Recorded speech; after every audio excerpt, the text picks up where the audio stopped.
8시 3분 30초입니다. 세월호 참사 특별조사위원회가 출범을 했습니다. 1월부터 출범한 걸로 봐야 되는지 지금 출범하는 걸로 봐야 되는지 이것도 좀 궁금한 대목입니다. 상임위원으로 활동하시는 박종훈 변호사 연결합니다. 안녕하십니까 변호사님? 네, 안녕하세요. 박종훈 변호사입니다. 네네. 그 특별조사위원회가 지금 문을 연 겁니까? 어떻게 되는 겁니까? 네, 17명의 위원들은 지난 3월 9일 날 임명이 됐고요. 네. 조사 활동을 위한 준비를 하려면 이제 인적-물적 자원들이 완비가 돼야 하는데, 그런 측면에서는 뭐 아직 예산도 확정이 안 돼 있고, 네.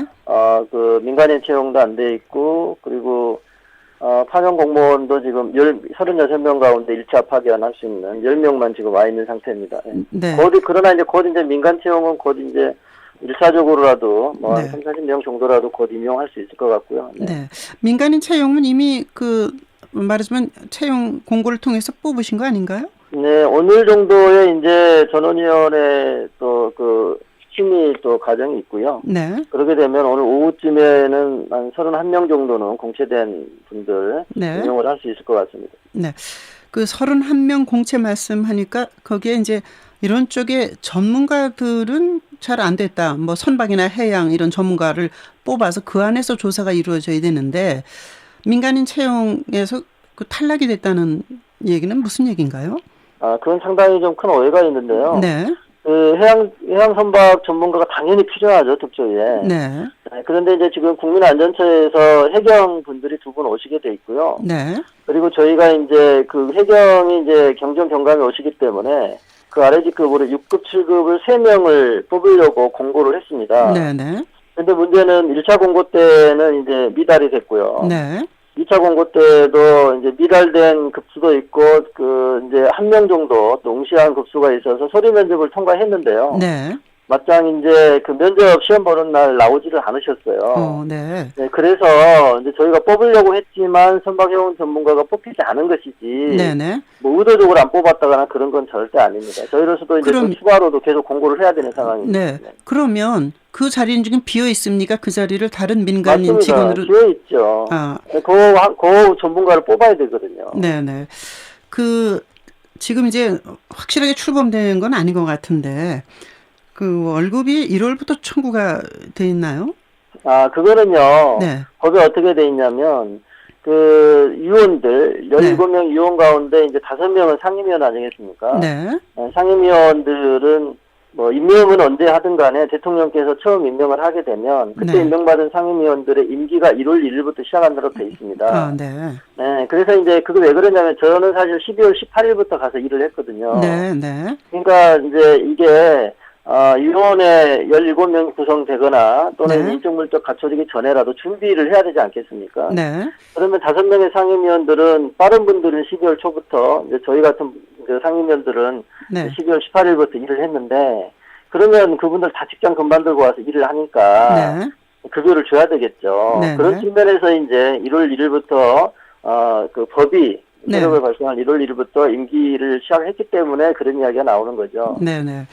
결국은 이제 박종훈 변호사 같은 경우도 이제 변호사 네네. 일은 안 하시고 여기 가서 상임으로 일하시니까 월급을 받게 되는 건 당연한 얘기다 이런 말씀이시고요. 그렇죠. 네.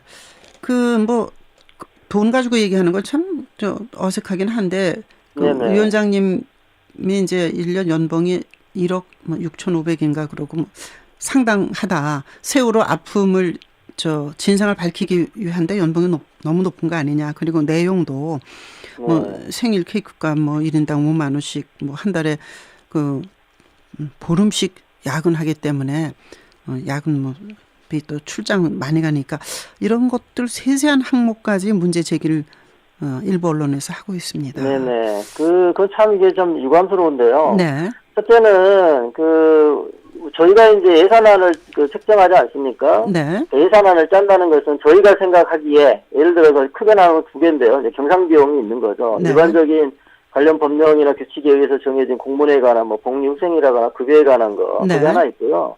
또 하나는 이제 사업비에 관한 게 있습니다. 네. 지금 이제 일부 언론에서 이른바 경상비에 관한 것. 그런데 이제 여야가 합의를 해서 위원장은 장관급 예우를 네, 하고 네. 상임위원들은 차관급 예우를 한다. 그러면 그거는 임으로 막 하는 게 아니라요. 그렇죠. 법령에 정해진 법에 금액이 나오게 의해서. 돼 있는 겁니다. 네. 그러니까 처음부터 그러면 아예 뭐 다른 뭐를 했으면 모르는데 그렇게 정해놓고 네. 장관급 예우를 한다고 하니까 그거에 대해서 비판을 한다거나 그 또는 이제 공무원들도 체육대회하고 또 생일 챙겨주고 내부적으로 또 식사도 하고 그러지 않습니까? 네, 네. 이제 그런 비용은 뭐 저희가 뭐 임으로 뭘 만든 게 아니라 그런 예에 따라 그때 파견되었던 공무원들께서 다 기존의 네. 다른 공무원의 예에 따라 그렇게 예산안을 청구를 했는데 네. 청구했다는 것 자체만으로 비난을 받는다. 네. 상당히 좀 문제가 있어 보입니다. 네. 그러니까 다 이제 그런 것들은 기재부하고 협의를 하게 돼 있고 국무회의를 다 통과하게 돼 있습니다. 그런 네. 과정에서 만약에 정말로 잘못된 게 있다면 네, 삭감이 되고 다 그러는 것이죠. 예. 그 이제 뭐 출장 한 20일씩 그 한 직원이 120명 중에서 한 80여 명은 매달 20일씩 출장을 가게 돼서 이제 출장비를 청구하게 되고 또 직원들끼리 체육대회도 하고 뭐 동호회도 그 안에 만들고 이게 이제 한시적인 기관입니까? 일단은 1년 하다가 6개월 연장을 할 수 있어서 1년 6개월까지. 1년 6개월인데요. 예. 총 1년 9개월 정도 보고서까지는 하는데요. 아니 그러니까 이런 겁니다. 네네. 예를 들어서 다른 이제 통상적인 공무원들은 뭐 얼마를 근무를 하든 간에 네. 공무원 복리 후생에 관하여 체육대회나 또 생일 챙겨준 거나 주는 거나 그런 일을 하거든요. 동행활동 하면은 또 그거에 약간의 보조금을 지급하고. 네. 네. 그런 통상적인 예에 따라서 파견 공무원들이 그런 예산을 짰는데 네네. 그러면 이제 특조위 공무원들은 특별하니까 그런 거를 전부 다 해주지 말란 소린지. 네네. 그러니까 당연히 이제 다른 공무원들은 뭐 그런 일들을 하고 그런 예에 따라서 예산이 짜여지는데 네. 그거에 따라서 마치 그 특조위 공무원들과 무슨 특혜를 누리는 것처럼 오해하시는 것 같아요. 네. 아마도 그 속에는 세월호 참사라는 이 비극적 참사가 우리에게 준 충격과 그 아픔 때문에 여기서 일하는 사람들은 그냥 봉사였으면 좋겠다는 마음이 없지는 않을 거예요. 근데 지금 이제 변호사님 말씀대로 뭐 그렇기 때문에 타당하다는 말씀인데 그런데 여기서 이제 그 뭐 만든 것들 다 피해 뭐 실태 조사나 보고서 편집 이런 것도 이 안에서 하기 위해서 이런 조직이 있는데 외부 전문가에게 맡기고 비용은 또 추가로 더 외부 전문가 의뢰 비용을 추가한다든지 하는 건 조금 그렇지 않습니까? 그러니까 이게 이런 겁니다. 네. 예를 들어서 이제 저희가 이제 전문위원도 활용을 한다거나 네. 또 필요하다면 내부 이제 실태 조사를 할 때 전문 조직과 같이 일을 한다거나 그런 네. 과정에서 이제 사업비 청구가 들어간 게 있죠. 네.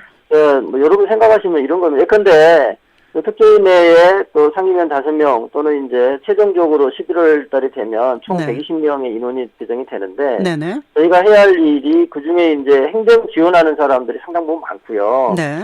그리고 세개 소위원회에 나눠가지고 진상규명을 한다거나 안전사회 건설을 위한 종합대책 수립을 한다거나 네. 피해자 지원대책 점검을 하게 됩니다. 그런 과정에서 대부분은 이 직원들이 다 하지요. 네네. 그런데 추가적으로 필요한 전문가의 감사나 또는 이제 여러 가지 사후 점검이라거나 네. 또는 아이템 중요한 또 예를 좀 아이템을 얻기 위해서 좀 뭐 국제 회의를 한다거나 그런 네. 과정들이 필요합니다. 네네. 그러니까 저희는 이제 그런 것이 필요하고 그런 것이 있어야 보다 우리 국민들이 기대하는 수준의 종합보고서가 나올 거라고 생각을 하는 거고요. 네네. 어떤 사람들 아니 그냥 너네끼리 앉아가지고 컴퓨터에서 그냥 디자인 하면 되지 왜 네. 자꾸 외부 전문가 도움을 받으려고 하냐 이렇게 생각하면 이제 그분들 뜻대로라면 물론 내부적으로 보고서를 만들 수 없다는 문제가 아니고요. 네네. 얼마만큼 이제 세월호 전과 이후를 구별할 만큼 네. 또 국민안전처가 기존에 있는데 그 조직을 뛰어넘을 만큼의 어떤 새로운 것들이 나올 수 있겠냐는 측면에서는 네네. 결국은 보다 많은 전문가들의 도움을 받도록 하는 게 맞지. 예. 자꾸 무슨 전문가 도움을 받으면 왜 외부에 돈 쓰려고 하냐고 생각하는 것은 네. 결국은 이제 아니 그러니까 세월호 특조위는 최소한의 예산만 가지고 이론만 가지고 하면 되는 거지라고 생각하는 거와 다름이 없죠. 그러니까 예. 국민들께서 다들 그냥 뭐 이렇게 앉아서 그냥 하면 되는 거다라고 생각하시면 아마 그에 맞는 보고서가 나올 거고요. 네, 그렇게 생각하시는 것보다는 9.11 대참사 그 뭐 3,000명인가 4,000명이 숨진 그곳에 조사하는데 1년 9개월인가 2년여 걸리면서 21개월에 165억 썼는데요. 그렇죠. 이거는 이제 그게 목적과 내용이 다릅니다. 네. 예를 들면 9.134는 그 자체가 테러 행위, 이미 발생한 테러 행위에 대해서 네. 국가가 왜 잘못했거나 테러에 대한 사실과 정황에 한정되어 있어요. 네.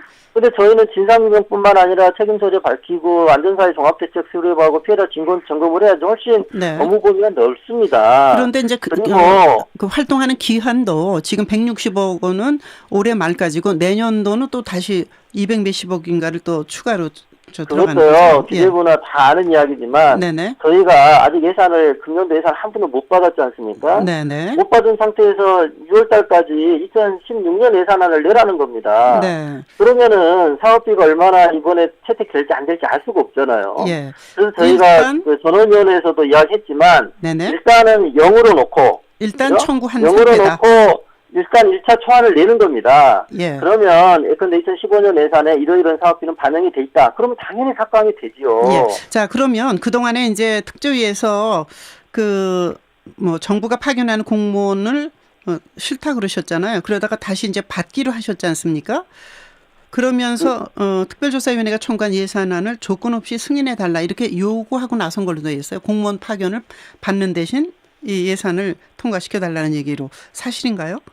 공무원 파견요. 다른 네. 공무원 파견 요청은 다 했고요. 네네. 그 당시에 이제 문제가 됐던 사람들은 행정지원실장, 기획행정 담당관하고 네. 전화 이과장인데요. 이 세 그렇죠. 사람은 여야 정치권에서도 문제가 있다고 해야지 협의 중이었어요. 네, 네. 그래서 이 세 사람에 대해서는 파견 요청을 보류하고 네. 나머지 공무원들에서는 다 파견 요청을 했습니다. 네. 아마 네. 이 문제가 좀 이제 불거졌다 그럴까 그런 것은 그 조대환 부위원장 이분도 이제 변호사시죠. 네네. 특조위에 과도한 예산 요구하고 길거리 투쟁에 신물이 난다 이러면서 차관급 대우를 받는 건 그만큼 진상규명에 충실하라는 뜻인데 제대로 일을 하고 있지 않다. 그런 대우를 받을 자격이 없다고 생각한다. 이렇게 얘기를 하셨는데 이 말씀에 대해서는 어떻게 생각하십니까? 쉽게 생각하면 이런 겁니다. 네. 제가 12월 18일 날 처음 출근했을 때는요. 네. 1월 중순에 임명장 수호하고 2월 초에 출범 예정이라고 들었어요. 네. 그리고 저희가 갔더니 이미 파견 공무원들이랑 열심히 시행령안 예산안 만들어 놓고 있었습니다. 네. 네. 그때까지 별일 없었어요. 네. 근데 갑자기 1월 16일 날 그때 당시에 이제 김재원 의원이 내부적으로 확정도 안 된 그런 안을 가지고 세금 도둑 발언하면서 분위기가 확 바뀐 거예요. 네. 그러면 지금까지 예산 인원 아무것도 된 게 없어요. 네. 근데 이제 그러면 그런 상황에서 특조위는 그러면 가만히 있으면 모든 게 해결되는 건가요? 그러니까 문제가 있다고 보고 시행령에 네. 대해서도 올바른 시행령 만들어달라고 하고 네. 공무원 파견해달라고 하고 예산 달라고 하는 것이 정상이죠. 그렇죠. 네. 처음부터 그런 것이 다 이루어져서 2월 초에 그 출범했다면 이런 논쟁이 있을 필요가 없는 거죠. 이제 전국 토론회를 하고 이제 간 다음에도 하시고 또 해외 출장도 가겠다고 그랬는데 해외 출장은 어디를 생각하고 해외 출장을 가시는 건가요? 저희가 그때 논의를 하기를요. 네네. 세계소위원회에서 네. 각각 이제 일본이나 미국이나 EU 같이 선진국에 가서 네. 그쪽 전문가한테 우리 상황에 대해서 서로 이야기한 다음에 네. 우리가 거기서 배울 것, 얻을 게 뭔가 네. 그런 거에 대해서 해외 출장에 대한 이야기가 있었고요. 네. 그러다가 이제 세계소위원회가 각각 그러는 게 맞냐 논쟁이 있었고 네. 그거를 그럼 합치자. 가급적이면 같이 가거나 네. 아니면 함께 세미나를 하면서 같이 불러오자. 네. 이런 이야기가 있었고요. 그리고 국내에서도 뭐 전문가 세미나라거나 또 토론회 같은 게 있어요. 네네. 그러니까 저희가 책상머리에 앉아가지고 순회 토론회를 말씀하시는 거죠? 네. 예. 그러니까 그런 토론회 계획들이 있는데요. 네. 그런 것이 저희가 책상머리에 앉아서 그냥 저희 머리로만 하는 게 아니라 네. 각각의 지역에 또 이제 안전사회 같은 경우는 그 전체적인 종합대책을 수립해야 되니까요. 네. 네. 안전에 대한 문제가 있는 지역에 가서 그 지역 분들과 토론하면서 네. 예를 들면 원전 지역이라면 원전에 대해서는 어떻게 우리가 종합대책 수립할 때 반영을 할 수 네. 있을 것인지 예컨대 그런 것들을 하는 거죠. 네. 국민안전처하고는 어떻게 돼갑니까? 같이 협조가 되는 건가요? 국민안전처에서 그 공무원들이 파견 나오게 돼 있고요. 특히 네. 안전사회과장은 국민안전처에서 오게 됩니다. 네. 알겠습니다. 뭐 제가 그 내용을 정확히 모르는데 문제 제기된 것에 대한 질문을 여러 가지 했습니다. 일단 이제 조대한 부위원장이 문제 제기를 하고 사퇴하고 뭐 후임은 또 여야가 뽑겠죠. 세월호의 비극적 참사의 진상이 밝혀지기를 바라면서 국민들은 그러나 예산은 절감해서 밝히길 바라고 계시는 것 알고 계실 거예요. 박 변호사께서도요. 네, 오늘 말씀 잘 들었습니다. 네, 감사합니다. 네, 세월호 참사 특별조사위원회 상임위원 박종훈 변호사와 함께했습니다. 문자가 많이 왔습니다. 7060 무보수라면 국회의원 서로 하려고 할까요? 6866 국정원 내국인 사찰없다고 기사 보고 웃었습니다. 청년 예산 삭감하고 지역국회의원도 쪽지 예산 넣는 거 보면 한심합니다. 네.